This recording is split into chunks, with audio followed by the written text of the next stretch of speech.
तो बारी बारी से चेंज करेंगे ताकि हाथ दर्द ना हो। देखिए ये हमारा क्या है, पीरियोडिक टेबल। पीरियोडिक टेबल का मतलब क्या होता है, जितने एलिमेंट्स है, जितने एलिमेंट्स मैंने आपको बताया था ना, कुल कितने एलिमेंट्स कितने आइटम है, 120 बताया था ना 120। अब ये तुम देखो यहाँ से देखो, यहाँ जाते जाते जाते वहाँ कितना हो गया, 118 हो गया। 118 तक इसकी एंट्री है ना। अदरवाइज दो और है 120, उसके लिए पीरियोडिक टेबल थोड़ा मॉडिफाइड होगा, चेंज किया जाएगा, क्योंकि जगह नहीं है ना तो चेंज किया जाएगा। ठीक है, अब जितने भी टोटल अभी हमने जान लिया है, जितने भी एलिमेंट या जितने भी एटम के बारे में, वो सारे एलिमेंट और एटम को एक जगह इकट्ठा किया गया। ठीक है, इसका बहुत बड़ा बेनिफिट है कि इनको एक जगह इकट्ठा क्यों किया गया, ये सब आप अभी पढ़ेंगे सीखेंगे आगे।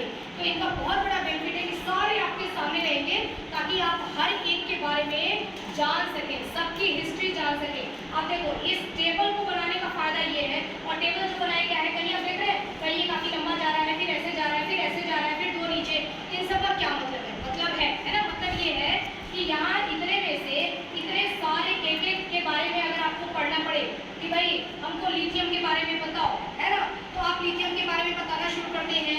इतनी बातें हैं बताने के लिए, इतनी बातें हैं कि मान लो एक सपोज कर लो कि आपने 10 पेपर में लिथियम के बारे में बताया, फिर मैंने कहा कि बेटा कैल्शियम के बारे में बताना, तो आप कितने में बताओगे, वापस 10 पेपर, है ना। फिर मैंने बोला कि आपको कि ये वेनेडियम के बारे में बताओ, वापस 10 पेपर, है ना। तो आपको बहुत ज़्यादा हैवी नहीं हो गया, पढ़ाई बहुत हैवी नहीं हो गई, एक पीरियोडिक टेबल में इतनी मोटी बुक पड़ जाएगी। ठीक है, तो उसके लिए क्या किया गया, ये टेबल बनाया गया कि अब आपको ज़्यादा मेहनत नहीं करनी है, ज़्यादा एफर्ट नहीं लगाना है, इसके बारे में पढ़ लोगे ना, जो ये है वही ये सारे, जो ये है वही ये सारे कैरेक्टर, जो कैरेक्टर इसका होगा वही इसका भी होगा, वही इसका भी होगा, वही इसका भी होगा, जो कैरेक्टर इसका होगा वही इनका होगा, जो इसका होगा वही इनका होगा, इधर जो कार्बन का होगा वही कैरेक्टर इन सबका होगा। समझ आया। तो इसलिए हम सिर्फ एक का पढ़ेंगे। पीरियोडिक टेबल बनाने में बहुत टाइम लगा था, बहुत टाइम, लगभग में 2 साल लगे थे एक साइंटिस्ट को केवल बैठ के इनको जमाने में, केवल जमाने में।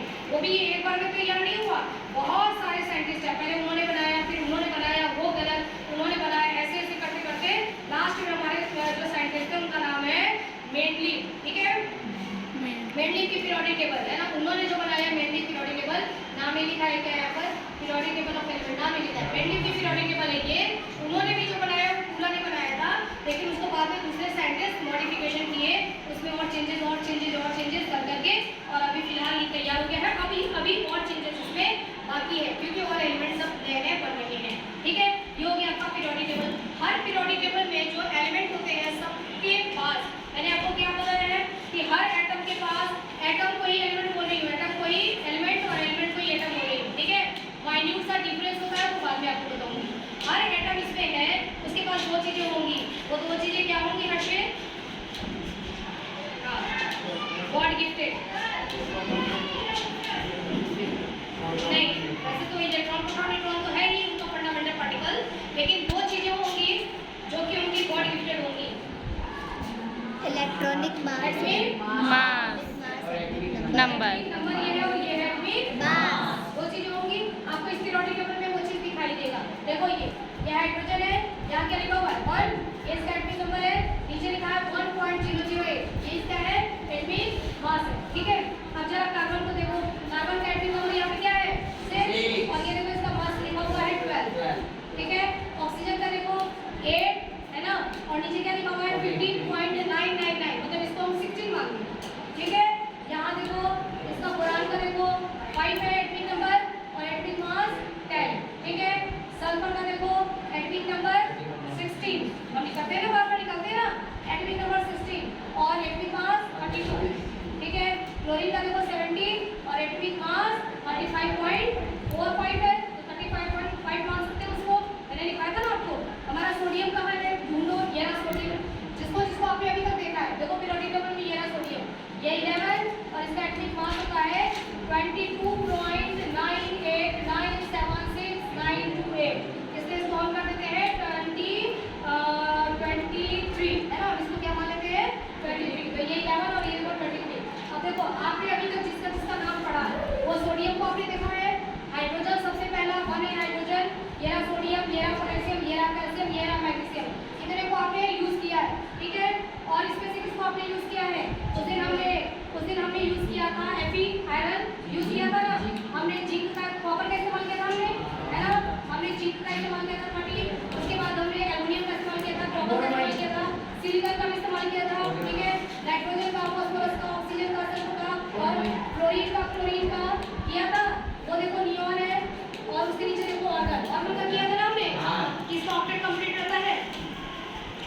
और हमने ये किया था ब्रोमीन का किया था।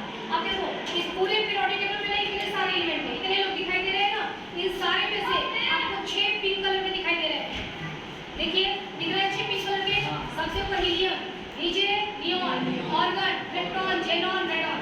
ये जो 6 है ना, सिर्फ ये वही 6 है जिनका ऑक्टेट कंप्लीट है। इसमें से नियॉन से लेके यहाँ रेडॉन तक, यहाँ तक ऑक्टेट कंप्लीट है और ऊपर वाले हीलियम का ड्यूप्लेट कंप्लीट है। इसलिए ये क्या है, किंग, राजा, इनको काम करने की जरूरत नहीं है। और बाकी सारे के सारे बीमार है, सब बीमार है टोटल, वहां से लेके यहाँ तक सब बीमार है। केवल बीमार कौन नहीं है, वो ये 6, समझ गए। तो ये सारे सोचते हैं कि हम इनको इतना कैंसर और ये बीमारियां हैं, और ये जो है क्या मस्त है ना, मस्त लाइफ जी रहे हैं। कभी एक टैबलेट भी नहीं खाया होगा इन्होंने, पेट दर्द का भी, कोलिक पेन का भी टैबलेट नहीं खाया, कभी बुखार भी इनको नहीं आया। ऐसा क्यों? तो पता पड़ा कि इनकी लास्ट में इनका ऑक्टेट कंप्लीट है और हीलियम का ड्यूप्लेट कंप्लीट है ना। तो बस अब ये समझ गए कि अच्छा हमारे को भी ऐसा ही करना पड़ेगा। और अब इसके लिए ये सारे आपस में क्या करते हैं, रिएक्शन करते हैं।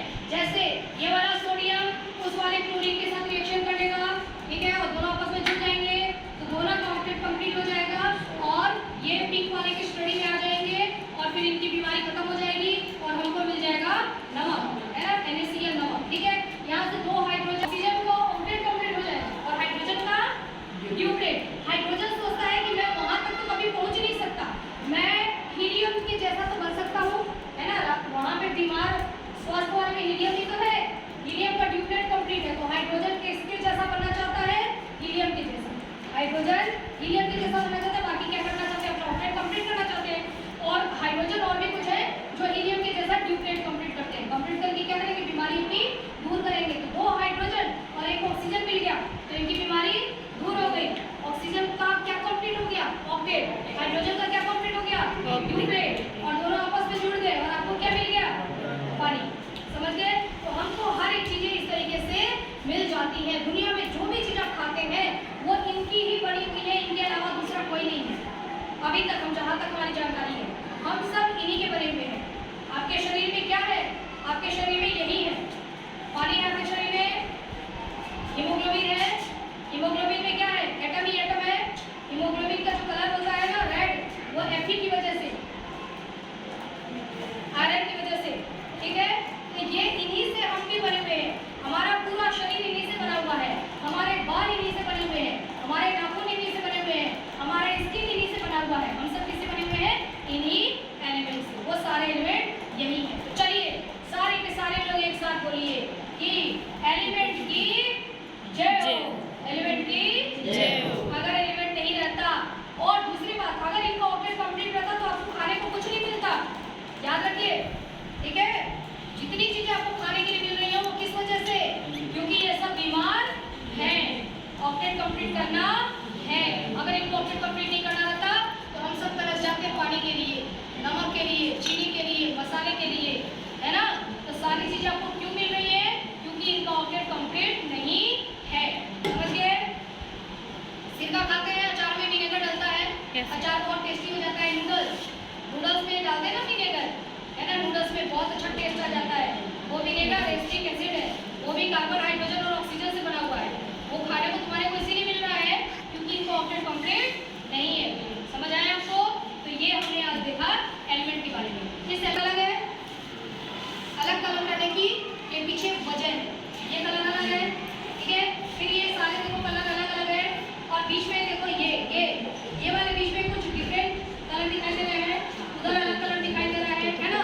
सबके पीछे का रीजन है, इन दोनों लाइन को नीचे क्यों कर दिया गया है, उसके पीछे का रीजन है, जो कि आज हम लोग नहीं पढ़ेंगे। समझ गए। ये हो गया हमने देखा सारे एलिमेंट्स। एनी क्वेश्चन कुछ पूछना है तो पूछ लो, नहीं तो मैं आपको फॉर्मूला बनाना सिखाऊंगी। किसी को कुछ पूछना है, अरे तुम खुद पूछोगे, तुम ये नहीं पूछोगे कि जाके तू पूछ, आपको किसी को कुछ पूछना है, नहीं पूछना है, तो बस यही हमारे सारे एलिमेंट्स, ओके। अब हम इनके बारे में, ये तो हम बाद में पढ़ेंगे, अभी